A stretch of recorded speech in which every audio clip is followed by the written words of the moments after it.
بسم اللہ الرحمن الرحیم۔ چینل کو لائک، سبسکرائب اور شیئر کرتے ہوئے ہمت افزائی کریں۔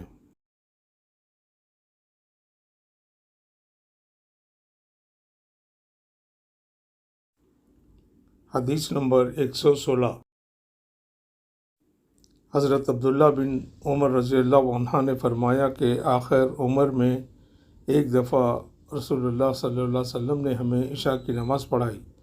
جب آپ صلی اللہ علیہ وسلم نے سلام پھیرا تو کھڑے ہو گئے اور فرمایا کہ تمہاری آج کی رات وہ ہے کہ اس رات سے 100 برس کی آخر تک کوئی شخص جو زمین پر ہے وہ باقی نہیں رہے گا۔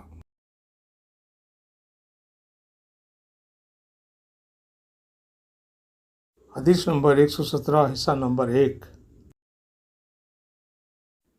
حصہ نمبر 1۔ ایک رات میں نے اپنی خالہ میمونہ بنت الحارث رضی اللہ عنہا زوجہ نبی کریم صلی اللہ علیہ وسلم کے پاس گزاری، اور نبی اکرم صلی اللہ علیہ وسلم اس دن ان کی رات میں انہی کے گھر تھے۔ آپ صلی اللہ علیہ وسلم نے عشاء کی نماز مسجد میں پڑھی، پھر گھر تشریف لائے اور 4 رکعت نماز نفل پڑھ کر آپ سو گئے۔ پھر اٹھے اور فرمایا کہ ابھی تک یہ لڑکا سو رہا ہے، یا اسی جیسا لفظ فرمایا۔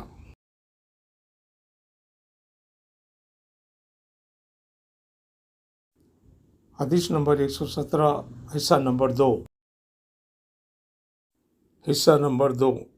پھر آپ نماز پڑھنے کھڑے ہو گئے اور میں بھی وضو کر کے آپ کے بائیں جانب کھڑا ہو گیا، تو آپ صلی اللہ علیہ وسلم نے مجھے دائیں جانب کھڑا کر لیا۔ تب آپ صلی اللہ علیہ وسلم نے 5 رکعت پڑھی، پھر 2 پڑھی، پھر آپ صلی اللہ علیہ وسلم سو گئے، یہاں تک کہ میں نے آپ صلی اللہ علیہ وسلم کے غراٹے کی آواز سنی۔ پھر آپ کھڑے ہو کر نماز کے لیے باہر تشریف لے آئے۔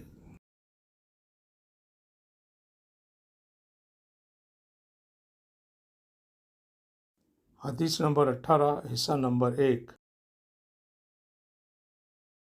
حصہ نمبر 1۔ لوگ کہتے ہیں کہ ابو ہریرہ رضی اللہ عنہ بہت حدیثیں بیان کرتے ہیں، اور میں کہتا ہوں کہ قرآن میں 2 آیتیں نہ ہوتی تو میں کوئی حدیث بیان نہ کرتا۔ پھر یہ آیت پڑھی جس کا ترجمہ یہ ہے کہ جو لوگ اللہ کی نازل کی ہوئی دلیلوں اور آیتوں کو چھپاتے ہیں، آخر آیت رحیم تک۔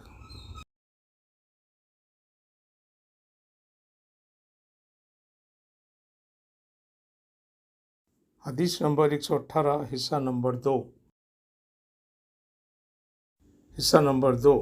واقعہ یہ ہے کہ ہمارے مہاجرین بھائی تو بازار کی خرید و فروخت میں لگے رہتے تھے، اور انصار بھائی اپنی جائیدادوں میں مشغول رہتے، اور ابو ہریرہ رسول اللہ صلی اللہ علیہ وسلم کے ساتھ جی بھر کر رہتا تاکہ آپ کی رفاقت میں شکم پری سے بھی بے فکری رہے، اور ان مجلسوں میں حاضر رہتا جن مجلسوں میں دوسرے حاضر نہ ہوتے، اور وہ باتیں محفوظ رکھتا جو دوسرے محفوظ نہیں رکھ سکتے تھے۔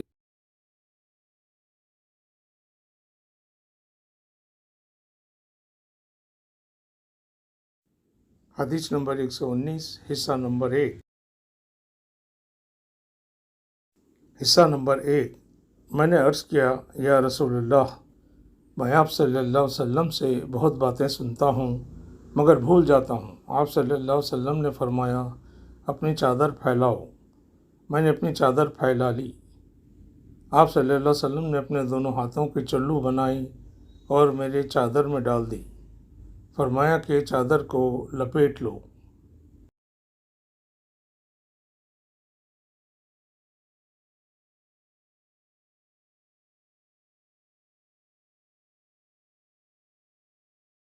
حدیث نمبر 119۔ حصہ نمبر 2۔ حصہ نمبر 2۔ میں نے چادر کو اپنے بدن پر لپیٹ لیا، پھر اس کے بعد میں کوئی چیز نہیں بھولا۔ ہم سے ابراہیم بن المنذر نے بیان کیا، ان سے ابن ابی فدیک نے اسی طرح بیان کیا کہ یوں فرمایا کہ اپنے ہاتھ سے ایک چلو اس چادر میں ڈال دی۔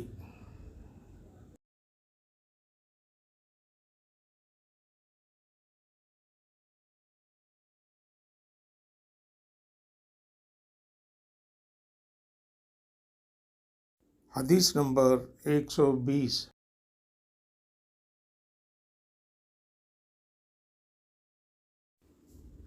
میں نے رسول اللہ صلی اللہ علیہ وسلم سے علم کے 2 برتن یاد کر لیے ہیں، ایک کو میں نے پھیلا دیا ہے اور دوسرا برتن اگر میں پھیلاؤں تو میرا نرخرا کاٹ دیا جائے۔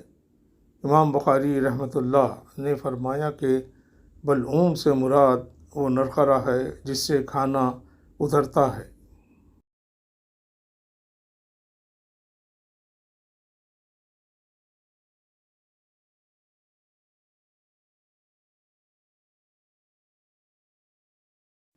حدیث نمبر 121۔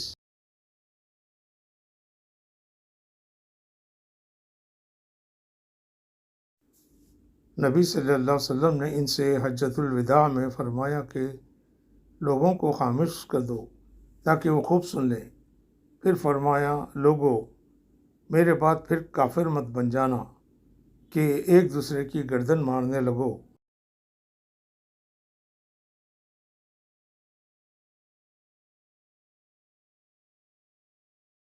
حدیث نمبر 122، حصہ نمبر 1۔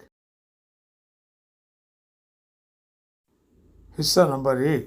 نوف بقالی کا یہ خیال ہے کہ موسیٰ علیہ السلام جو خضر علیہ السلام کے پاس گئے تھے وہ موسیٰ علیہ السلام بنی اسرائیل والے نہیں تھے بلکہ دوسرے موسیٰ تھے۔ یہ سن کر ابن عباس رضی اللہ عنہ بولے کہ اللہ کے دشمن نے جھوٹ کہا ہے۔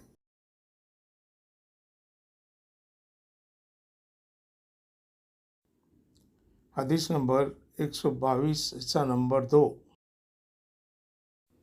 حصہ نمبر 2۔ ہم سے ابی ابن کعب رضی اللہ عنہ نے رسول اللہ صلی اللہ علیہ وسلم سے نقل کیا کہ ایک روز موسیٰ علیہ السلام نے کھڑے ہو کر بنی اسرائیل میں خطبہ دیا تو آپ سے پوچھا گیا کہ لوگوں میں سب سے زیادہ صاحب علم کون ہے؟ انہوں نے فرمایا کہ میں ہوں۔ اس وجہ سے اللہ کا غصہ ان پر ہوا کہ انہوں نے علم کو خدا کے حوالے کیوں نہ کر دیا۔ تب اللہ نے ان کی طرف وحی بھیجی کہ میرے بندوں میں سے ایک بندہ دریاؤں کے سنگم پر ہے۔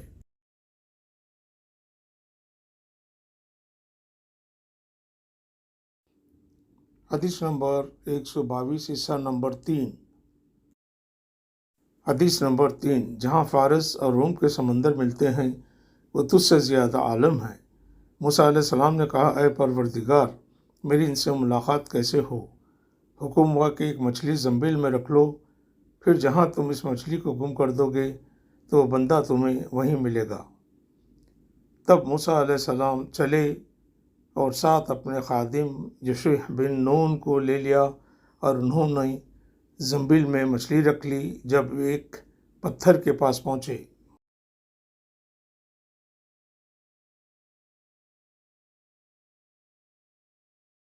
حدیث نمبر 122، حصہ نمبر 4۔ حصہ نمبر 4۔ دونوں اپنے سر اس پر رکھ کر سو گئے اور مچھلی زنبیل سے نکل کر دریا میں اپنی راہ بناتی چلی گئی، اور یہ بات موسیٰ علیہ السلام اور ان کے ساتھی کے لیے بہت تعجب کی تھی۔ پھر دونوں باقی رات اور دن میں جتنا وقت باقی تھا چلتے رہے۔ جب صبح ہوئی موسیٰ علیہ السلام نے خادم سے کہا، ہمارا ناشتہ لاؤ، اس سفر میں ہم نے کافی تکلیف اٹھائی ہے، اور موسیٰ علیہ السلام بالکل نہیں تھکے تھے۔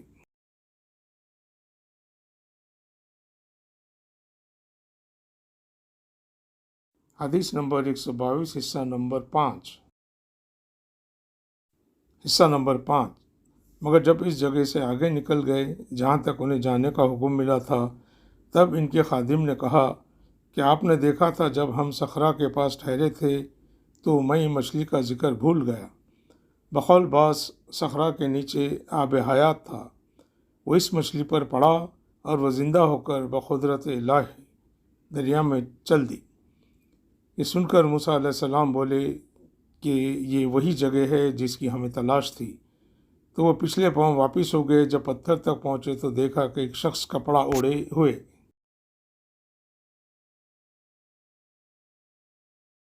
حدیث نمبر 122، حصہ نمبر 6۔ حصہ نمبر 6۔ موجود ہے موسیٰ علیہ السلام نے انہیں سلام کیا۔ خضر علیہ السلام نے کہا کہ تمہاری سرزمین میں سلام کہاں؟ پھر موسیٰ علیہ السلام نے کہا کہ میں موسیٰ علیہ السلام ہوں۔ خضر بولے کہ بنی اسرائیل کے موسیٰ؟ انہوں نے جواب دیا کہ ہاں۔ پھر کہا کہ کیا میں آپ کے ساتھ چل سکتا ہوں تاکہ آپ مجھے ہدایت کی وہ باتیں بتلاؤ جو خدا نے خاص آپ ہی کو سکھلائی ہیں۔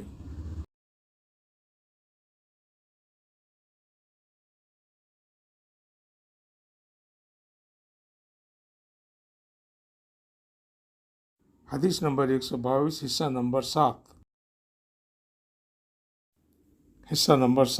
خضر علیہ السلام بولے کہ تم میرے ساتھ صبر نہیں کر سکو گے۔ اے موسیٰ، مجھے اللہ نے ایسا علم دیا ہے جسے تم نہیں جانتے، اور تم کو جو علم دیا ہے اسے میں نہیں جانتا۔ اس پر موسیٰ علیہ السلام نے کہا کہ خدا نے چاہا تو آپ مجھے صابر پاؤ گے، اور میں کسی بات میں آپ کی نافرمانی نہیں کروں گا۔ پھر دونوں دریا کے کنارے کنارے پیدل چلے۔ ان کے پاس کوئی کشتی نہ تھی کہ ایک کشتی ان کے سامنے سے گزری تو کشتی والوں سے انہوں نے کہا کہ ہمیں بٹھا لو۔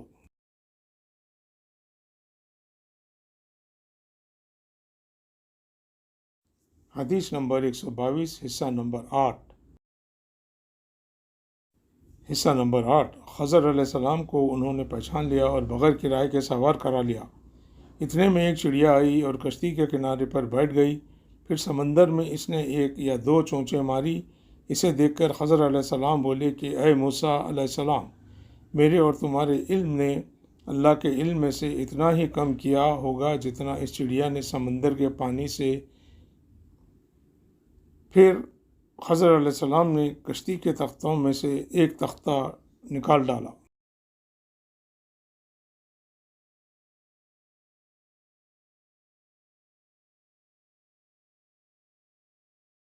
حدیث نمبر 122، حصہ نمبر 9۔ موسیٰ علیہ السلام نے کہا کہ ان لوگوں نے تو ہمیں کرائے کے بغیر مفت میں سوار کیا، اور آپ نے ان کی کشتی کی لکڑی اکھاڑ ڈالی تاکہ یہ ڈوب جائیں۔ خضر علیہ السلام بولے کہ کیا میں نے نہیں کہا تھا کہ تم میرے ساتھ صبر نہیں کر سکو گے؟ اس پر موسیٰ علیہ السلام نے جواب دیا کہ بھول پر میری گرفت نہ کرو۔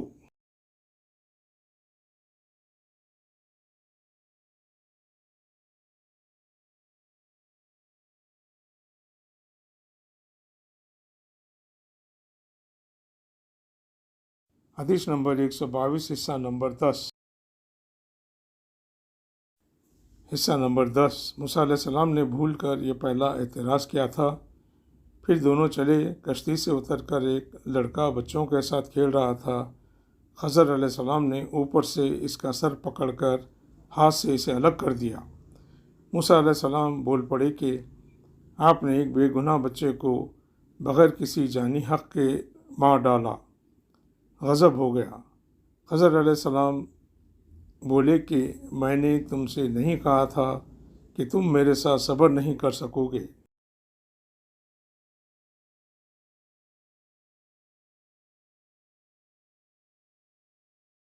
حدیث نمبر 122، حصہ نمبر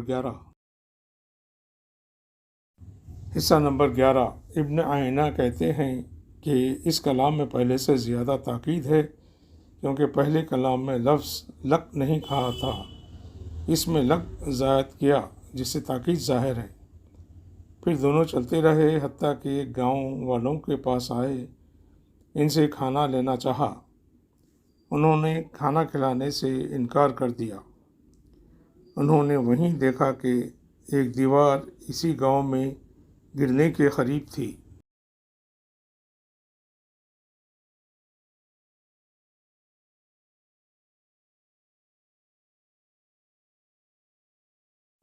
حدیث نمبر 122، حصہ نمبر 12۔ خضر علیہ السلام نے اپنے ہاتھ کے اشارے سے اسے سیدھا کر دیا۔ موسیٰ علیہ السلام بول اٹھے کہ اگر آپ چاہتے تو گاؤں والوں سے اس کام کی مزدوری لے سکتے تھے۔ خضر علیہ السلام نے کہا کہ بس اب ہم اور تم میں جدائی کا وقت آ گیا ہے۔ جناب محبوب کبریا رسول اللہ صلی اللہ علیہ وسلم فرماتے ہیں کہ اللہ موسیٰ علیہ السلام پر رحم کرے۔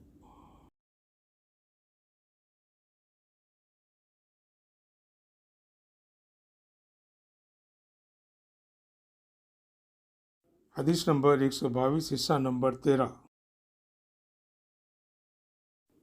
حصہ نمبر 13۔ ہماری تمنا تھی کہ موسیٰ علیہ السلام کچھ دیر اور صبر کرتے تو مزید واقعات ان دونوں کے بیان کیے جاتے اور ہمارے سامنے روشنی میں آتے، مگر حضرت موسیٰ علیہ السلام کی عجلت نے اس علم لدانی کے سلسلے کو جلد ہی منقطع کر دیا۔ محمد بن یوسف کہتے ہیں کہ ہم سے علی بن خشرم نے یہ حدیث بیان کی، ان سے سفیان بن عیینہ نے پوری بیان کی۔ صدق اللہ العظیم۔